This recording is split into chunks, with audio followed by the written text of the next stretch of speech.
2019 से हम लोग पूरी तरह से जबरदस्त कोटि की साधना करा रहे हैं। आज मैं गांधीधाम में हूँ, जहाँ पर हमारे साथ पलकेश भाई और नेयल दीदी हैं, जो हमारे साथ 2000 कौन से साल से जुड़े हुए 2020 से भक्तामृत हीलिंग की साधना कर रहे हैं। पहली बार इन परिवार को मिल रहा हूँ।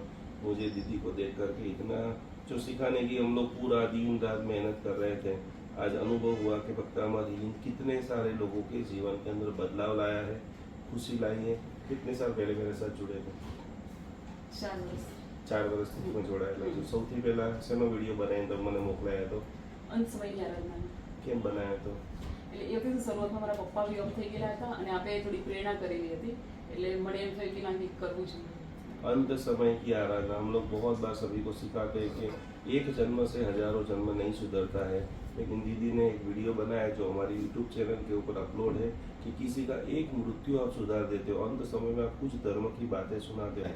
बीजा क्या के भक्तामनी गाथा करो છો? 17મી ગાથા શેના માટે કરો છો? એટલે મને છે ને મારો અહીંયા સાહેબ દુખાવો હતો, મને સળંગ 15 દિવસથી પણ આ ગાથા કર્યા પછી મને આજે 15 દિવસ થયા પણ મને 3 થી 4 વખત દુખાવો થયો। બાકી આરામ થાય છે। હા, આ પ્રેક્ટિકલ તમે અનુભવ કર્યો છે। તમે તમારા જીવનમાં ભક્તામનનું શરણું સ્વીકારવાથી અનેક લોકોને જે મિરેકલ થયા છે, તમારી લાઈફમાં પણ થઈ શકે છે। હું આજથી બોલો, હું આજથી 6ઠ્ઠા નંબરની ગાથા શરૂ કરીશ। આજે કે અનુષ્ઠાનમાં મજા આવી? બહુ રિયલમાં શું અનુભવ થયો? મનની શાંતિ છે રિયલમાં? અમારી સાથે ઝાલા સાહેબ છે, જેમની ફેક્ટરીની અંદર આજે અમે અનુષ્ઠાન કરાવેલું। પરમાત્માનું શાસન એટલું બધું અદ્ભુત છે।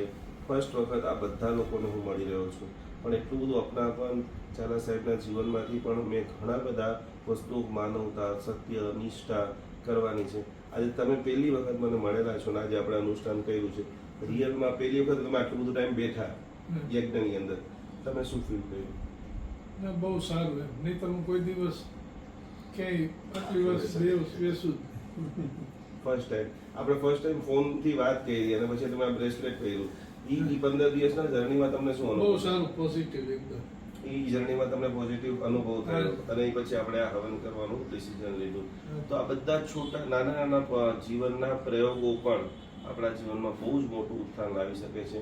વધુ ને વધુ આપણે સત્પુંજ આદિનાથ દાદાના ભક્ત બનીએ, ભક્તામની ભક્તિ કરીએ, માનવોની સેવા કરીએ, આપણા બધાનું ઉત્થાન થાય। એ ભાવ સાથે બોલો આદિનાથ ભગવાન કી જય।